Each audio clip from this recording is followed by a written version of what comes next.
The Galactic Council chamber stretched across 3 kilometers of polished crystal floors. Representatives from 10,000 worlds gathered here to decide the fate of entire star systems. Today, they were discussing something they considered trivial. Earth, Ambassador Sarah Chun sat in the human delegation seat, her face calm and expressionless. She had been doing this job for 12 years now. 12 years of watching, listening, and saying very little. That was the human way. Stay quiet. Stay small. Let the bigger species fight among themselves. The Vrax delegate slithered to the speaking platform. His tentacles moved with barely hidden contempt as he gestured toward the human section. The Vrax were one of the oldest species in the Council. They believe they own the galaxy. The matter is simple, the Vrax announced, his translator converting his clicks into standard galactic speech. The Kuiper Belt in the Sol system contains resources we need. Humanity has done nothing with these frozen rocks for 200 years. The Council will claim them for galactic optimization. Sarah felt her jaw tighten, but she kept her expression neutral. The Kuiper Belt was still part of Earth's solar system. It was their home? But she knew what was coming next. The vote began. Species after species approved the measure. Green lights flickered across the massive display board. The final count appeared in glowing numbers. 7,234 in favor. 1 against. Earth stood alone. The Centran High Archon, who led the Council, barely glanced at the human delegation. The measure passes. Sol System's Kuiper Belt will be transferred to Council authority within 60 standard days.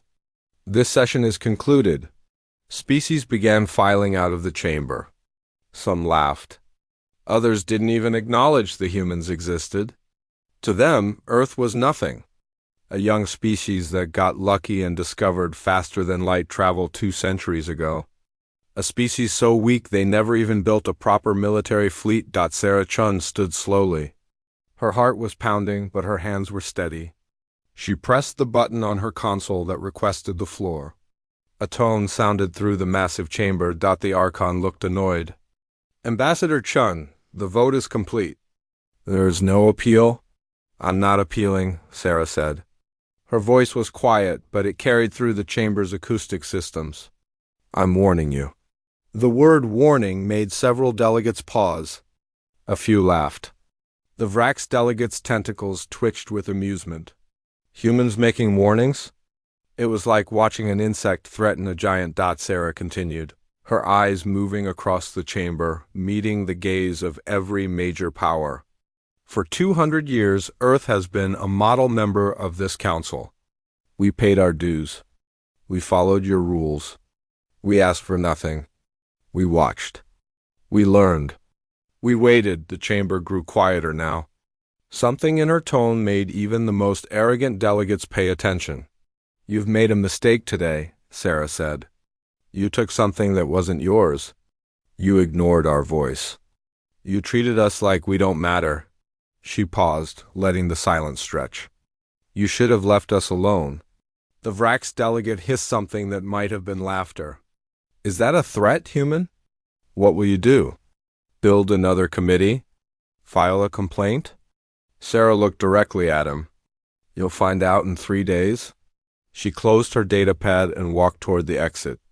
Her 2 junior diplomats followed, their faces pale but determined. As they left the chamber, one of the younger ambassadors whispered, Did we just declare war? Sarah shook her head. No, we just stopped pretending to be weak. Across the galaxy, the message went out on encrypted human channels.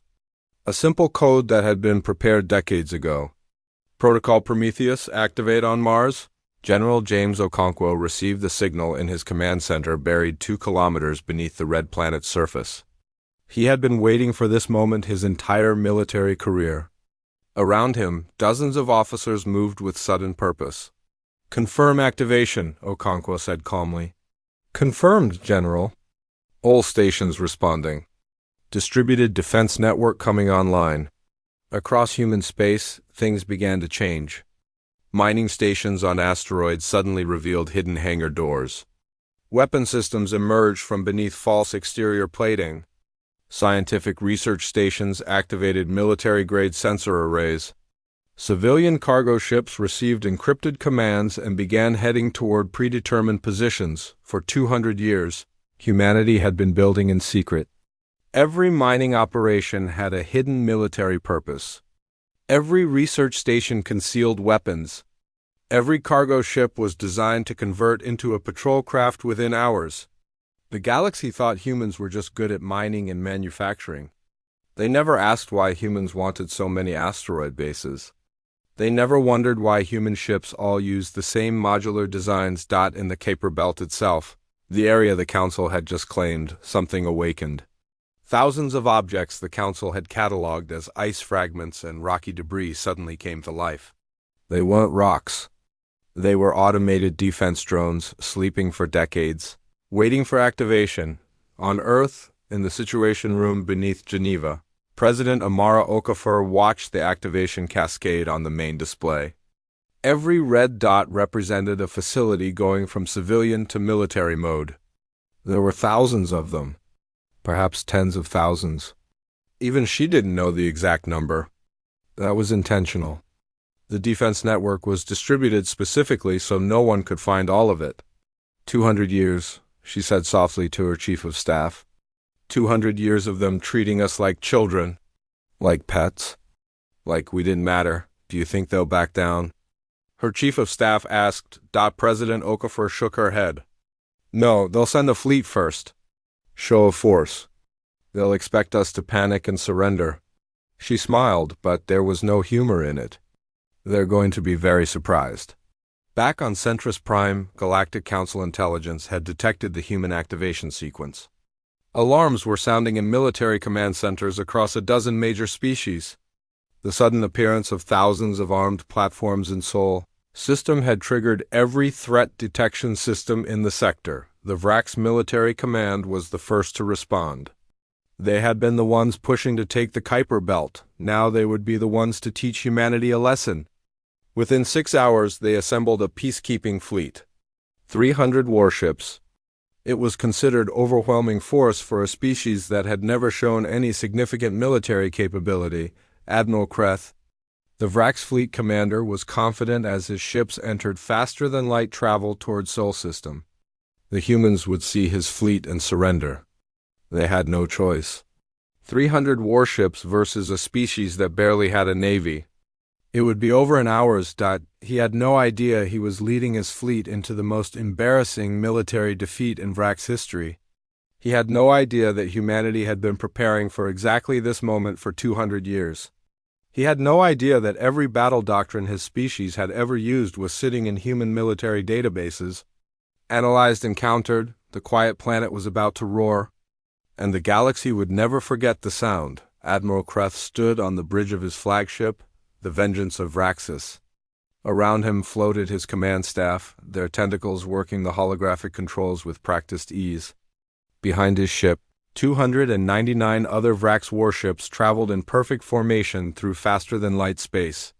We emerge in the Sol system in 2 hours, his navigation officer reported. All ships report ready status. Kreth felt satisfied. This would be simple. The humans would see his fleet and realize their foolishness. They would surrender their new weapons, accept Council authority, and everything would return to normal. The Vrax would claim the Kuiper Belt, and the humans would learn their place. Prepare a general broadcast, Kreth ordered. I want the humans to hear our message the moment we arrive. 2 hours later, the Vrax fleet dropped out of faster-than-light travel at the edge of the Sol system. The sight that greeted them looked ordinary enough. A yellow star. 8 planets. Asteroid belts and ice fields. Nothing seemed threatening. Kreth activated his broadcast on all frequencies. Attention, Human Military Command. This is Admiral Kreth of the Vrax Enforcement Fleet.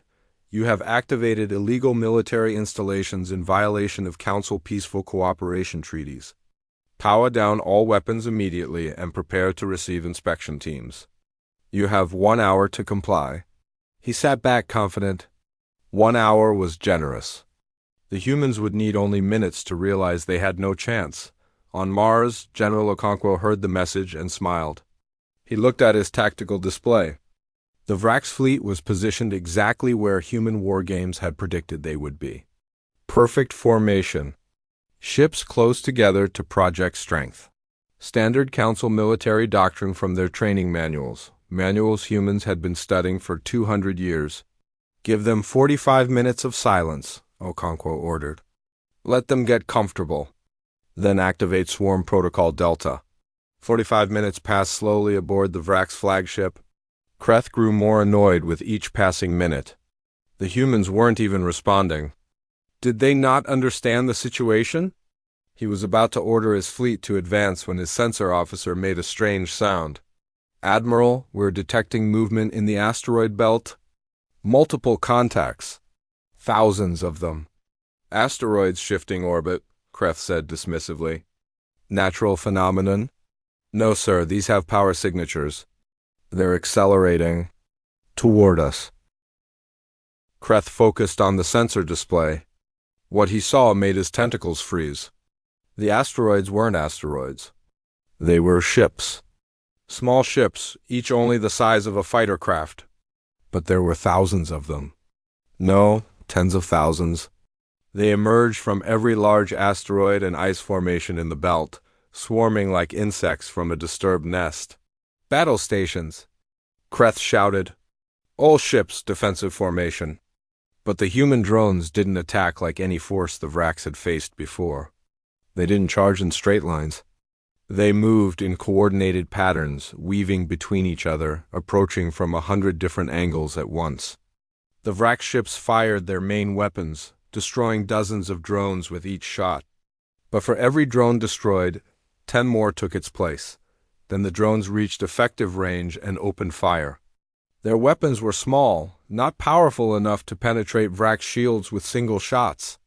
But the drones didn't fire single shots. They fired in perfect synchronization, hundreds of beams hitting the same point on the same shield at the same instant. Vrax shields failed under the concentrated assault. The drones shifted targets with machine precision, hitting weak points in armor, disabling weapon systems, destroying sensor arrays. They didn't try to kill. They systematically crippled. Shields down on decks 4 through 7. A Vrax officer screamed. Weapons array 2 offline. Engines hit, we're losing power. Across the fleet, similar reports came in. Ship after ship went dark, floating helplessly as the human drones disabled them with surgical precision. The Vrax tried to retreat, but their formation had been broken. Ships collided with each other, trying to escape. The drones followed, relentless and tireless. Kreth watched in horror as his proud fleet was taken apart.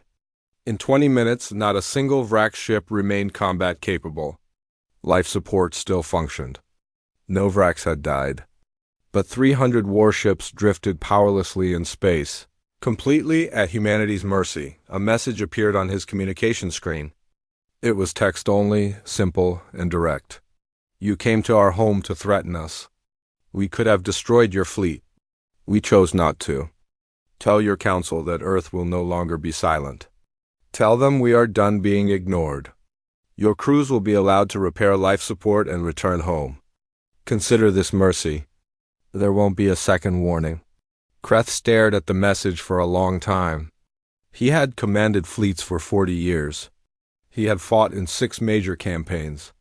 He had never been defeated so completely, so quickly. The humans hadn't just won. They had made it look easy. The news spread through the galaxy at the speed of light communication. The quiet planet had just defeated a council enforcement fleet without losing a single unit. Species that had ignored Earth for 2 centuries suddenly paid very close attention on Centris Prime. The Galactic Council gathered in emergency session. The mood was very different from 3 days ago. No one was laughing at humanity now. Panic spread through the chamber as military reports came in. Intelligence agencies revealed what they had discovered about Earth's secret military buildup. For 200 years, while claiming to be peaceful, humanity had been preparing for war. They had cataloged every weapon system shared through Council technology exchanges. They had analyzed every battle doctrine from 1,000 different species. They had reverse-engineered, improved, and adapted everything. Then they had hidden it all in plain sight. The mining stations everyone knew about were actually military production facilities. The research bases were weapon development centers. The cargo ships were modular warships waiting for activation. Even the human communication satellites contained hidden military sensors, watching everything that happened in Sol System. They played us, the Centran High Archon said quietly to her advisors. For 200 years they played us like children. The Vrax delegation demanded immediate action. We must assemble a real fleet. 50,000 ships. Crush them before they grow stronger. But other species hesitated. Military planners pointed out uncomfortable facts. Humanity controlled key manufacturing sectors throughout the Council's economy. A war with Earth would destabilize supply chains across half the galaxy. And if 300 Vrax ships couldn't handle Earth's defenses, what would 50,000 ships accomplish? Then Ambassador Chun's face appeared on every public broadcast screen across the galaxy. She spoke from Earth with the blue planet rotating behind her. People of the galaxy, I speak to you directly. The Galactic Council violated our sovereignty. They took what was ours without permission. We responded with force because we had no other choice. But we don't want war. We never wanted war. She paused, letting her words reach every inhabited world. We want what you promised us 200 years ago when we joined your council. Respect. Equal standing. A real voice in decisions that affect us. That's all we've ever wanted. Her expression hardened. Here are our terms. The council will withdraw all claims to Sol System. Voting procedures will be revised to prevent any majority from overriding core territorial rights. An independent arbitration system will be established for disputes. Meet these terms and we stand down. Then came the part that made military commanders across the galaxy feel cold. Refuse these terms and you'll discover what else we've been quietly building. The Kuiper Belt Defense Network is only the beginning. We have capabilities you haven't seen yet. Capabilities we really don't want to use. The broadcast ended.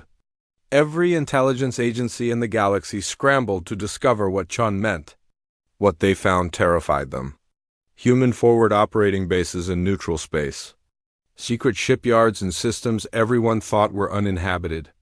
Construction projects whose purposes couldn't be determined, but whose scale was massive. The quiet planet had stopped being quiet. And the galaxy was learning a lesson it should have understood from the beginning. Never mistake patience for weakness. Never assume silence means submission. And never, ever underestimate a species that has been preparing while you weren't paying attention. The emergency sessions continued for 3 straight days. The Galactic Council chamber became a battlefield of words instead of weapons. Species that had cooperated for centuries now argued bitterly over what to do about Earth. The Vrax would not let go of their humiliation. Admiral Kreth had returned home in disgrace, his once proud fleet towed back by repair vessels. The images spread everywhere. 300 warships floating helplessly in space, disabled by a species the galaxy had considered harmless. The Vrax Senate demanded revenge. We cannot let this stand, the Vrax High Senator declared. If humanity goes unpunished, every minor species will think they can challenge Council authority. We must show strength. 6 other species agreed with the Vrax. They were all militaristic cultures who had built their power on fear and force. The Krell Empire, the Thaxian Collective, the Borean Confederacy, and 3 others. Together, they controlled the second-largest combined military force in the galaxy. We propose a coalition fleet, the Krell ambassador announced. 50,000 warships from 7 species. No single race can challenge such numbers. The humans will surrender or be destroyed. But other voices spoke against war. The Centran High Archon had spent days reviewing intelligence reports. What she learned changed her perspective completely. Humanity's military capability wasn't just impressive. It was potentially unstoppable. And worse, humans had integrated themselves so deeply into the galactic economy that attacking them would cause a financial collapse. 30% of advanced manufacturing happens in human-controlled space, she told the moderate faction privately. They build components for ships, medical equipment, computer systems. If we go to war, if we destroy human industrial capacity, half the species in this council will face critical supply shortages within months. The Deruvian ambassador, representing one of the oldest and wisest species, spoke publicly in favor of negotiation. We should ask ourselves why humanity prepared for war but never started one. In 200 years, they could have struck first. They had the capability. Why didn't they? The question hung in the air. It was a good question. Humanity had clearly been preparing this defense network for decades. They could have attacked at any time. Instead, they waited until the council gave them no choice. Because they really don't want war, the Deruvian continued. They want what they say they want: respect, fair treatment. A real voice. These are not unreasonable demands. The chamber divided into three factions. The Warhawks, led by the Vraks, who wanted immediate military action. The Moderates, who favored negotiation and reform. And the Opportunists, smaller species who saw the chaos as a chance to advance their own interests. While the council argued, the Vraks-led coalition began assembling their fleet. Ships gathered at the border of human space. 50,000 warships from 7 species. Cruisers, battleships, carriers, destroyers. The largest military force assembled in over 1,000 years of galactic history. Intelligence. Reports reached Earth within hours. General Okonkwo studied the fleet composition on his tactical display. They're massing at the Rigel sector. Exactly where we predicted. President Okafor joined him in the command center. Can we handle 50,000 ships? With the Kuiper Belt defenses? No, they'd overwhelm us through sheer numbers. Okonkwo zoomed in on the display. But they're not in the Kuiper Belt. They're at Rigel, 300 light-years away. And they're making a mistake. What mistake? They're grouping all their ships together, concentrating their forces. Standard military thinking says that's the right move. Show overwhelming strength. Okonkwo smiled coldly. But it means they're leaving their home systems defended by only reserve fleets. President Okafor understood immediately. You want to attack their territory? Before they attack us? Not attack, strike, fast, precise, and limited. Hit their military infrastructure before they can use it against us. Shipyards, supply depots, command centers. No civilian targets, no population centers, just military capability. He pulled up a targeting list. We've mapped every major military installation in Vrak space and their 6 allied species. We can hit them all in a 6-hour window. That's an act of war. They're already planning to attack us. We're just attacking first. Okonkwo met her eyes. The goal isn't to conquer them. It's to show them that massing fleets at our border means leaving their homes vulnerable. We force them to choose between attacking us or defending themselves. President Okafor was silent for a long moment. Then she nodded. Get it done, but remember, no civilian casualties. We're not like the Vraks. We don't wage war on innocent people. Operation Thunderclap launched 12 hours later. Human strike groups operating from hidden forward bases emerged in 7 different systems simultaneously. They moved with perfect precision, hitting targets the coalition species didn't even know humans had identified. The main Vrax orbital shipyard at Vrax's Prime took the first hit. Human missiles, guided by intelligence gathered over decades, destroyed the construction berths building new warships. The facility was military-only, automated, and empty of crew during night cycle operations. It exploded in a spectacular series of detonations. Visible from the planet below, across Vrak space and their allied territories, similar strikes happened. Weapon depots exploded. Fleet command centers went offline. Supply stations were disabled. The attacks lasted exactly 6 hours. Then stopped as suddenly as they began. Admiral Kreth watched from his headquarters as reports flooded in. 37 major military installations destroyed or disabled. 0 civilian casualties. The humans had known exactly what to hit and exactly when to hit it. Then came the message, broadcast on all military channels. General Okonkwo's face appeared, his expression hard. We have cataloged every military installation in your territory. Every shipyard, every depot, every command center. What you just experienced was 30% of our strike capability. Pull your fleet back from our border, or in 48 hours, we hit the rest. The message ended. The coalition command staff looked at each other in shock. How did humans know where everything was? These were classified locations, protected by layers of security, yet humanity had struck them all with perfect accuracy. The answer, when intelligence agencies figured it out, was disturbing. For 200 years, humans had been in the council. They had friends, trading partners, technology exchange programs. They had people visiting other worlds. All of that normal diplomatic activity had been covered for the most comprehensive intelligence gathering operation in galactic history every human tourist had been observing. Every trade delegation had been mapping infrastructure. Every technology exchange had been gathering data. The galaxy had welcomed humanity as equals and never noticed. They were being systematically cataloged. The coalition began to fracture.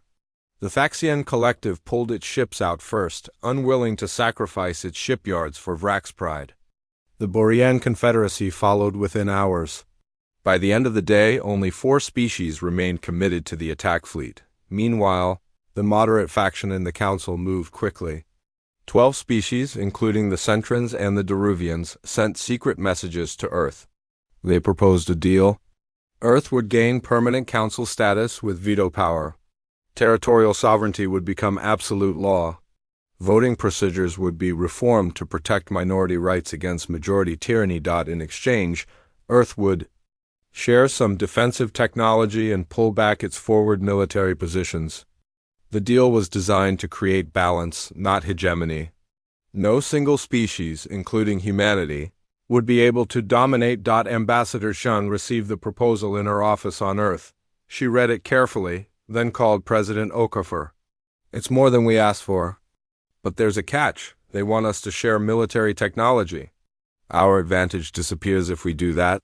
Maybe we create a galaxy where no one has enough advantage to start a war. Chun paused. We need to decide what we really want. Do we want to be the strongest, or do we want to be safe? The debate raged in Earth's parliament for 2 days.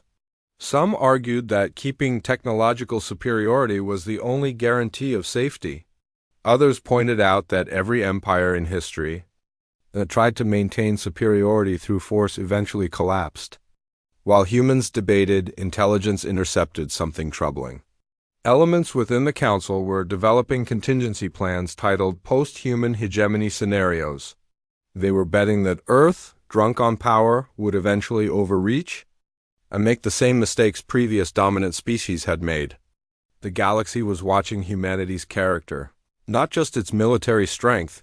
President Okafor stood before Earth's parliament, knowing that her next words would shape humanity's future for centuries. The chamber was packed. Every representative from every nation on Earth had come for this historic vote.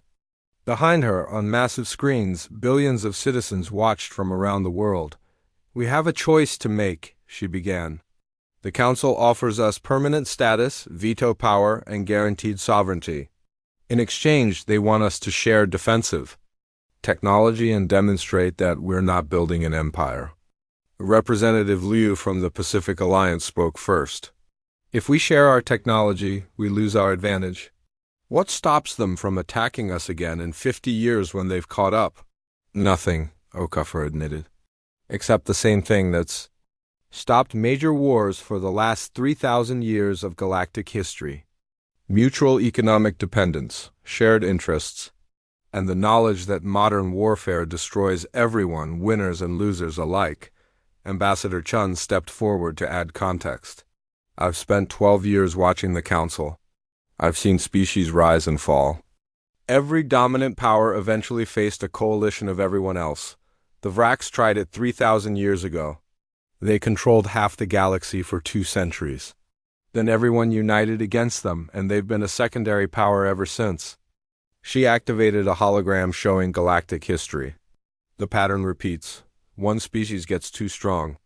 Everyone else gets scared. They band together. War happens. Everyone loses. We can either follow that pattern or we can create something new. Representative Jackson from the African Union spoke carefully. What if we share defensive technology but keep offensive capability? Help them protect themselves but maintain our ability to strike? That's actually what the Council is proposing, Chun confirmed. They're not asking for our weapons.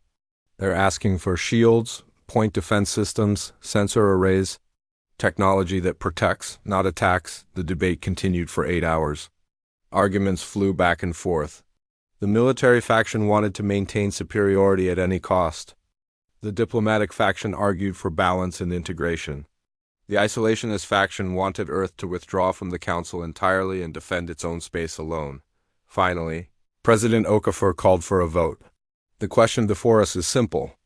Do we share defensive technology in exchange for permanent Council status and sovereignty guarantees, or do we maintain our current position and face whatever comes next? The vote was close. 54% in favor, 46% against. It passed, but barely. Earth would accept the Council's terms. 2 days later, Ambassador Chun stood before the Galactic Council with the signed agreement. Earth accepts the proposed terms with one modification. We will share defensive technology immediately. Shields, point defense, medical advances. But we retain our offensive capabilities. We will help you protect yourselves. We won't help you attack each other. The Vrax delegation protested. That's not balance. That's maintained dominance. Chun turned to face them. You came to our home with 300 warships to threaten us? We disabled your fleet without killing anyone? We could have destroyed you. We chose mercy. That's the difference between us. Power without restraint makes you tyrants. Power with restraint makes you peacekeepers. The Deruvian ambassador spoke in support. The human proposal is acceptable. They maintain defensive superiority, but they've proven they won't abuse it. They struck military targets only, avoided casualties, and offered terms instead of conquest. That's the behavior of a responsible power. The vote happened the next day. The new council charter passed with 63% approval. For the first time in 3,000 years, the Galactic Council restructured itself. Key reforms included territorial sovereignty became absolute law. No majority vote could override a species' control of their home system.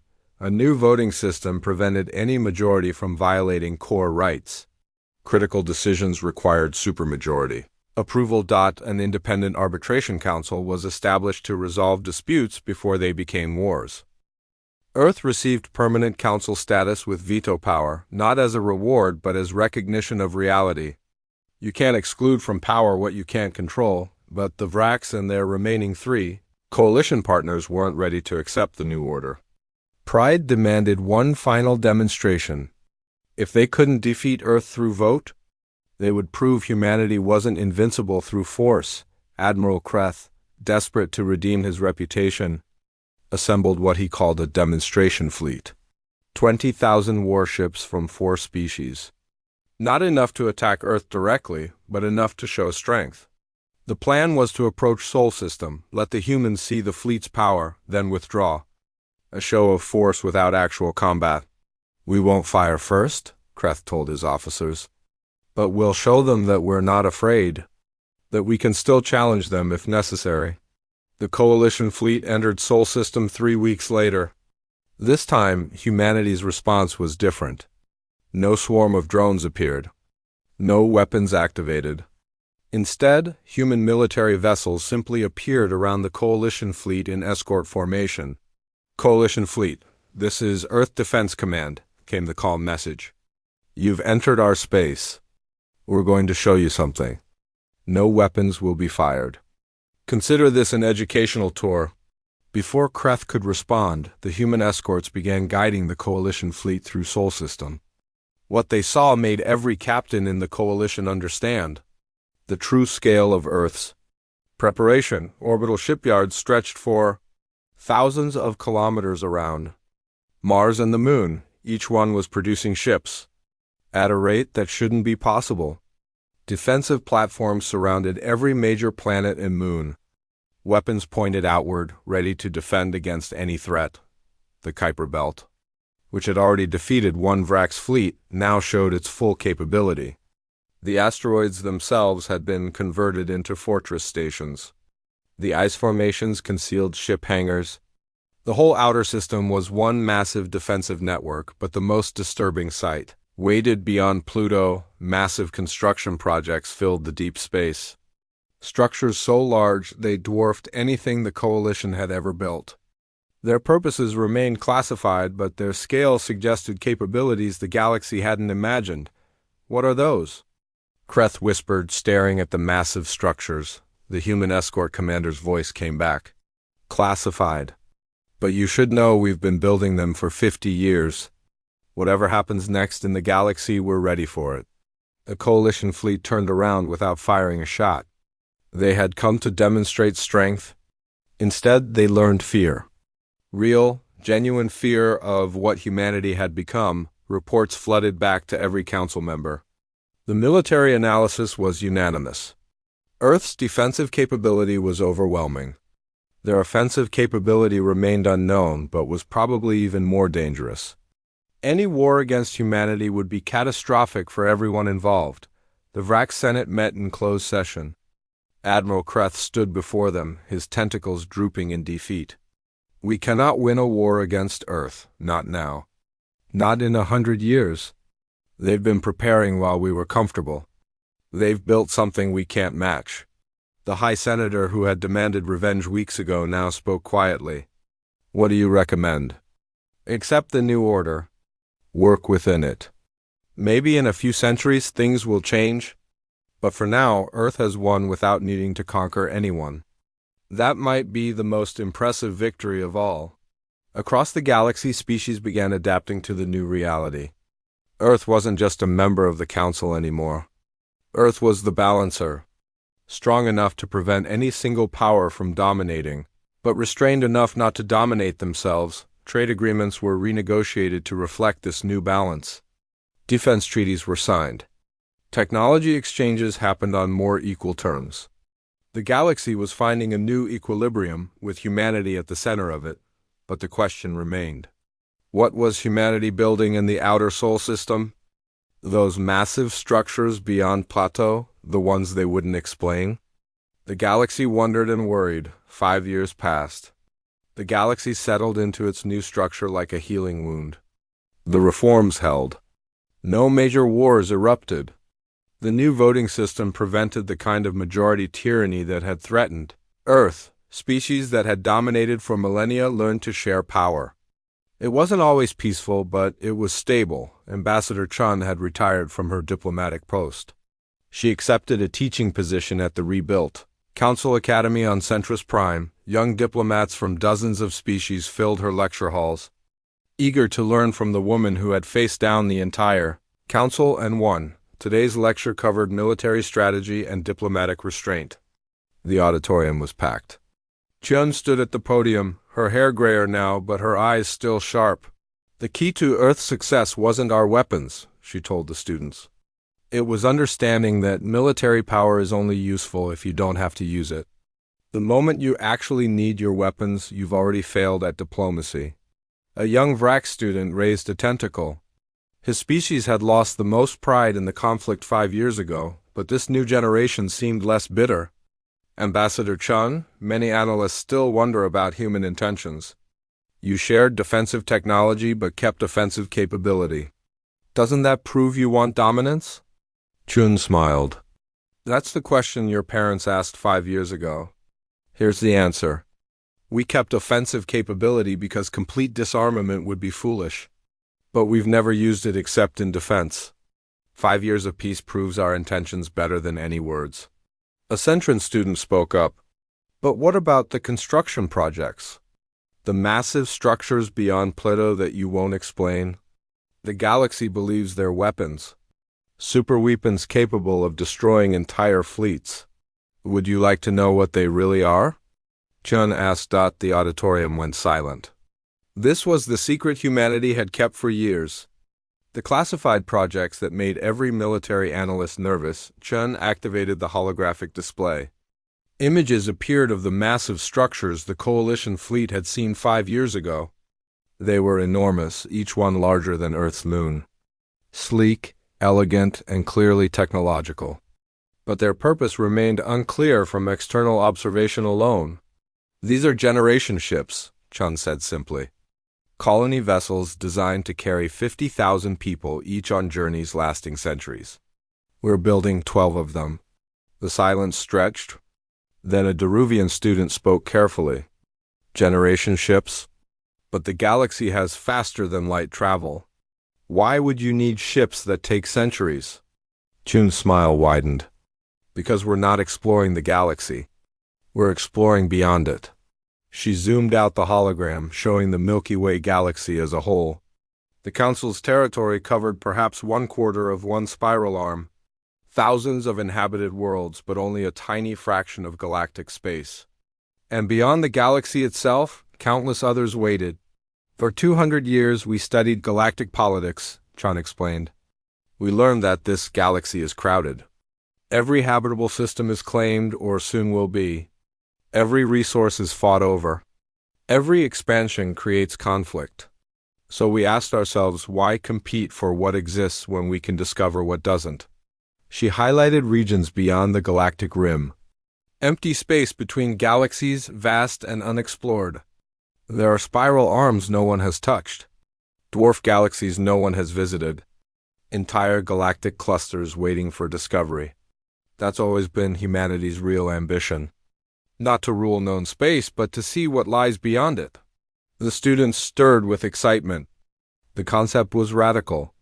Every galactic species focused inward, competing for territory within the known galaxy. Humanity was looking outward, toward the cosmic horizon. "But generation ships taking centuries?" the VRAC student asked. "Why not use faster-than-light travel?" "Because faster-than-light travel has limits. It requires known navigation points, established routes, infrastructure. None of that exists in intergalactic space. Generation ships can go anywhere, stop anywhere, explore anything. They're not fast, but they're unlimited." Chun pulled up technical specifications. Each ship is self-sufficient for 500 years. They carry everything needed to establish colonies in any environment. Life support, manufacturing, medical facilities, libraries of human knowledge.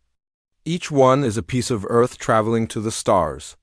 A human student in the audience, probably from one of the outer colonies, asked the question others were thinking. "How many people volunteered for missions lasting centuries?" "All 12 ships are fully crewed," Chun said. 6 million humans total. Scientists, engineers, artists, teachers, families. People who want to see what no one has seen. Who want their descendants to walk on worlds no one has touched. That's the human spirit. We don't just want to survive. We want to explore. The lecture continued for another hour. Chun explained how the generation ship program had been planned for a century. Funded by resources from the asteroid mining operations everyone thought were just industrial facilities. She talked about the psychology of multi-generational missions, the social structures, the challenges of maintaining civilization in a closed system for centuries. As students filed out, many lingered to ask questions. The young VRAC student approached Chun directly. "Ambassador, I need to ask. Was this always the plan? The military build-up, the confrontation with the Council, was it all to distract us from these ships?" Chun considered the question carefully. "No, the military build-up was necessary because we needed to defend ourselves. But yes, the generation ship program was always our real priority. We couldn't start it while we were vulnerable. We needed to secure our home before we could reach for the stars. So you never wanted to conquer the galaxy?" "We never wanted to conquer anything. We wanted freedom. Freedom to live as we choose, explore what interests us, build our own future. That's all we ever wanted." The student's tentacles moved in what Chun had learned was a VRAC's gesture of respect. "My grandfather commanded the fleet that tried to intimidate Earth 5 years ago. He came home defeated. He told me that humanity taught him something important. That real strength isn't the ability to destroy. It's the ability to choose not to." "Your grandfather sounds wise?" "He died last year." But before he died, he told me to study at this academy, to learn from humans, to understand why you won without needing to defeat us completely. The young Vrax paused. I think I'm beginning to understand. Chun watched the students leave, feeling something she hadn't felt in years. Hope. Real. Genuine hope for the galaxy's future. The old generation, her generation, had lived through conflict and nearly lived through war. But this new generation was different. They were learning to cooperate, to share, to look beyond old rivalries. Later that evening, Chun stood in her apartment looking at the night sky of Centris Prime, somewhere out there. Beyond the galactic rim, the first human generation ship had launched last month. The Endeavor, carrying 50,000 volunteers toward a dwarf galaxy 2 million light-years away. Their descendants, 20 generations from now, would be the first to arrive. Her communication console chimed. President Okoffer's face appeared. She was older now, too, near the end of her final term. Sarah, did you tell them about the ships? I did. The secret's out now. How did they react? Better than I expected. Some were relieved. Some were inspired. The Vrax student I talked to afterwards seemed genuinely hopeful about the future. Okoffer smiled. Good, because I have news. The Deruvians want to join the Generation Ship program. They're offering to build 2 ships of their own and coordinate with ours. A joint human-Deruvian mission to the Andromeda Galaxy. Chun felt tears forming. They want to explore with us? Not just the Deruvians. 6 other species have made preliminary inquiries. Everyone's calling it the Galactic Horizon Initiative. We started something bigger than we imagined. After the call ended, Chun returned to watching the stars. 5 years ago, Earth had been threatened, dismissed, and nearly attacked. Today, Earth was leading the galaxy toward something unprecedented. Not conquest or dominance, but exploration. The ultimate expression of the human spirit. The generation ships would travel for centuries. The crew's great-grandchildren would see worlds their ancestors could only imagine. They would find wonders and face challenges no one could predict. They would carry humanity's best qualities, curiosity, determination, hope to corners of the universe that had never known intelligent life, and they would prove what Earth had taught the galaxy 5 years ago, that true strength isn't measured in weapons or fleets or territory. It's measured in what you choose to do with power. Earth had chosen to stay silent for 200 years, learning and preparing. Then Earth had chosen to speak, defending its rights with force but always with restraint. And now Earth was choosing to look beyond, to explore rather than conquer, to inspire rather than intimidate. The galaxy would never be quite as comfortable again. There was a species among them that refused to accept limits, that looked at impossible distances and saw challenges rather than barriers, that transformed every setback into an opportunity. But perhaps that was exactly what the galaxy needed. Not comfortable certainty, but uncomfortable possibility. Not stagnant peace, but dynamic growth. Not the end of history, but the beginning of something new. Chun raised her glass toward the window, toward the stars beyond. To the explorers, she whispered. May they find everything they're looking for and more than they can imagine. Somewhere in the dark between galaxies, the Endeavor sailed on through the cosmic void. Its crew would never see Earth again, but they carried Earth with them in their genes, their culture, their unshakable human determination to see what lies beyond the horizon. The quiet planet had taught the galaxy its lesson. Now it was time to teach the universe.